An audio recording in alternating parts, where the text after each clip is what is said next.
با درود خدمت شما عزیز دلم. عزیزم در خدمت هستم با یک انرژی خوانی دیگه از سری انرژی خوانی‌های فال رقیب. موضوع این لحظه انرژی خوانی ما رقیب و طرف احساسی امروز رابطه‌شون به چه شکل هستش. این انرژی خوانی که روزانه انجام میدیم هست. بله. و انرژی خوانی شب‌ها هم که شب‌ها انجام میدیم. امروز رابطه‌شون به چه شکلی هستش.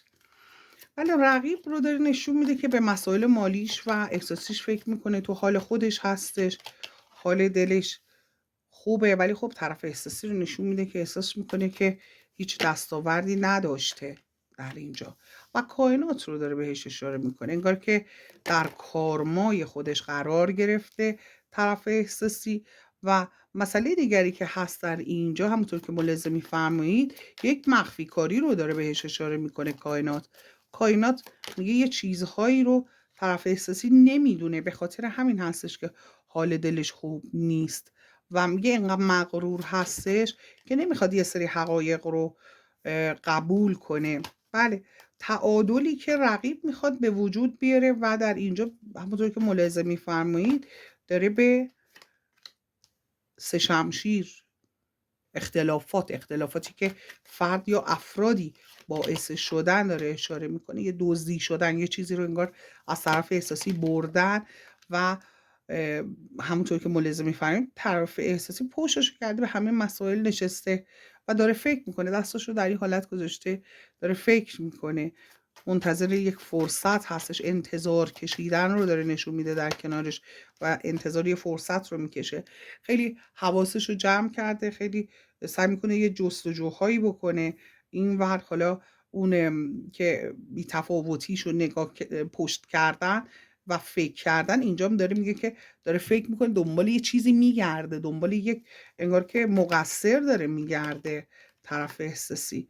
بله، مسئله دیگری که داره بهش اشاره میکنه همونطور که ملاحظه میفرمایید، بله، ببخشید عرابه رو داره بهش اشاره میکنه، مسئله‌ای که حالا میتونه به اختلافات بین دو نفر اشاره کنه یا یه مسئله‌ای که سردی و گرمی بهش توی سردی و گرمی، یه روز خوبه یه روز بده، یه روز خوبه یه روز بد و در نهایت ول میشه اون مسئله، تموم میشه و حتی اگر دقیقه 90 هم باشه اون جواب مطلوب رو نخواهد گرفت این فرد. بله، ببینیم دیگه چه مسئله رو کائنات بهش اشاره میکنه. سر و کله بسته و اینکه احساس میکنه که رقیب تو عالم خودش هستش و اصلا توجهی بهش نداره، پشتش هم کرده. ببینید، و این کسی که باخته، طرف احساسی میگه من باختم نه اون، من از دست دادم و او رقیب رو میگه که ببین مسئله احساسی رو داره نشون میده، مسئله مالی رو نشون میده، انگار که مالش رو حالا به فرد دیگری یا حالا توجهش رو هم معنا میده، توجهش رو به فرد دیگری داشته، جامعه احساس رو نشون میده. بله، طرف احساسی احساس میکنه رقیب داره. تلاش کردن طرف احساسی رو داره در اینجا نشون میده در خصوص مسائل مالی، یه چیزهایی رو میخواد بفهمه، یک حرکت کردن رو داره نشون میده، میخواد یه حرکتی کنه. بله، به یک حرکت کردن، تلاش کردن، جابجا شدن، به جایی رفتن، حالا از شغلی به شغل دیگه ای رفتن رو داره بهش اشاره میکنه و اینجا تلاش های جدیش رو، یعنی که انگار که با دل و جون وایستاده تا به اون چیزی که میخواد برسه و خودش رو از این شرایط خلاص کنه. تلاش های زیادش رو داره نشون میده و در اینجا عزیزه رو بهش داره اشاره میکنه کائنات. عزیزه، کسی که طرف احساسی با او حرف میزنه، اما حرفایی که عزیزه زده در خصوص تلاش هایی که طرف احساسی میکنه، دو دلش کرده طرف احساسی رو. ببینید، دو سکه رو دو دل کرده، یا حالا طرف احساسی بعد از اون مسئله خود این دست اون دست کردن رو داره به در خصوص طرف احساسی اشاره میکنه که خود این دست اون دست کردن، دو دل شدن و منتظر یه فرصت بودن رو هم حتی معنا میده، انگار که از یه فرصتی به فرصت دیگر یا از یک مسئله به مسئله دیگر به هر جهت بلا تصمیمی رو داره بهش اشاره میکنه، یعنی که طرف احساسی امروز بلا تصمیم هست، میخواد بره، راه ها بسته هستش، میخواد حرکت کنه. ببینی اینجا رفتن رو داره نشون میده، جابجا شدن رو، مسافرت، مهاجرت، از یه کاری به کار دیگه ای رفتن، از یه خونه به خونه دیگه ای رفتن، از یه محله به محله دیگه رفتن. همه اینها رو معنا میده.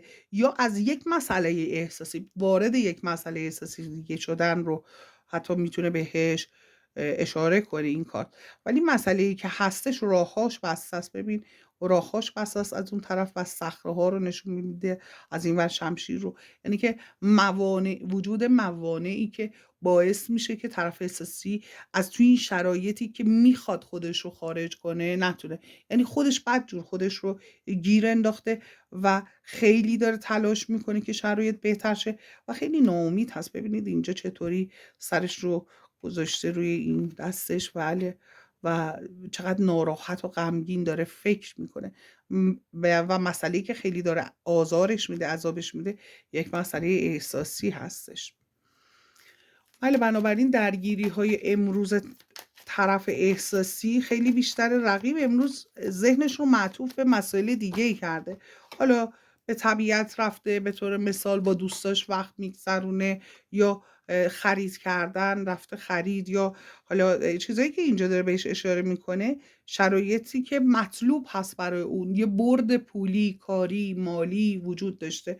از نظر مالی خیلی احساسش خوبه و به طبیعت داره فکر میکنه. حالا اینکه امروز سرگرمی او خودش هستش.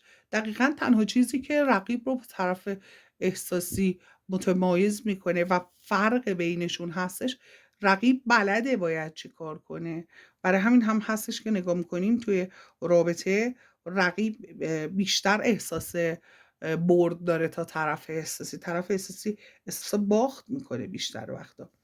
مسئله دیگری که هستش به ستاره داره اشاره میکنه، ستاره اقبال. طرف احساسی ستاره اقبالش بلند کائنات میگه خوش شانسه، ولی خب ببین رو هوا حرکت میکنه، بدون فکر حرکت میکنه. جوکر رو داده در اینجا. ببین داره از لب صخره میپره، یعنی که ریسک هایی میکنه که نباید بکنه. حالا اون جایی که باید ریسک کنه نمیتونه، اون جایی که نباید ریسک کنه ریسک میکنه. به اونی که باید اعتماد کنه اعتماد نمیکنه، به اونی که نباید اعتماد کنه اعتماد میکنه. همین باعث شده که تعادلش توی زندگیش به هم بخوره و میخواد که شرایط رو درست کنه، میخواد شرایط رو، و کائنات میگه اما تواناییش رو داره، ولی ذهنی یه خورده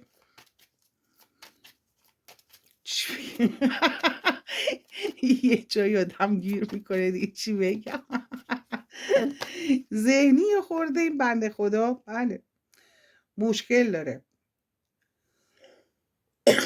ببخشید دلم. ولی خود تنبل بودن، حالا اینکه بشینه فکر کنه چیکار کنه چیکار نکنه، میتونه آدمی باشه خیلی قدرت داشته باشه از نظر مالی و اینا، ولی خب این اشتباهایی که کرده خیلی روش تاثیر گذاشته. در نهایت نشون میده طرف احساسی فردی نیستش که بخواد شکست بخوره.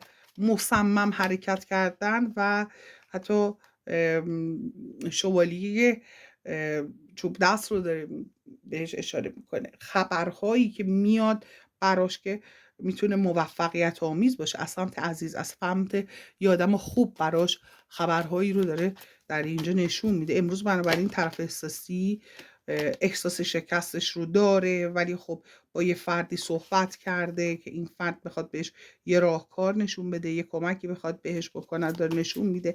اختلافاتش رو داره نشون میده.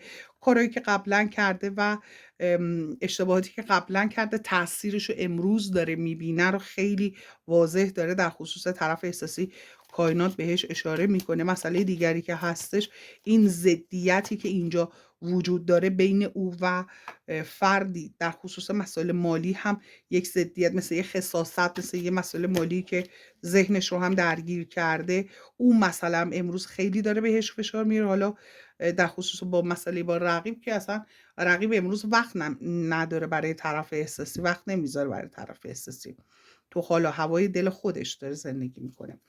مسئله دیگری که هستش، بله هستن کسایی که بخوان چوب لا چرخش بذارن، از نظر مالی بخوان جلوشو بگیرن، نذارن رشد کنه و ذهنش، قدمش و توی دستش هم پول، یعنی تمام فکر و ذکر طرف احساسی امروز مسائل مالیش هستش، اشتباهاتش، چیزایی که کاری که نباید انجام داده و امروز گرفتار اون مسائل شده و مجبور هست امروز اونها رو درست کنه. یه جام احساس هم امروز به سمت طرف احساسی دراز هستش، یک نفر که یه پیشنهاد احساسی نسبت به او داره.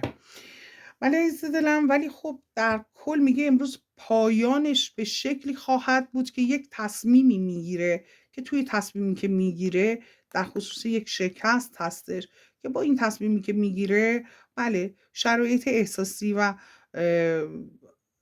خانوادگی، شرایط قلبیش، حال دلش خوب میشه در نهایت، یعنی تصمیمش بر این هستش. حالا ببینیم فردا به کجا میکشه این مسئله. ولی خب ناراحت، خیلی ناراحت، از دست خودش هم ناراحت. دوستت دارم عزیز دلم، چون تا این لحظه لایک سابسکرایب نکردی فدای سرت، هنوزم دیر نشده عزیز دلم، لایک کن، سابسکرایب کن، از چنل خودت حمایت کن، در نور باشی. فراموش نکن، فراموش نکنیم که خداوند خیلی بزرگه. آمین که کائنات در طبق اخلاص تمام آرزوی قلبی شما عزیز دلم رو تقدیم حضورت کنه.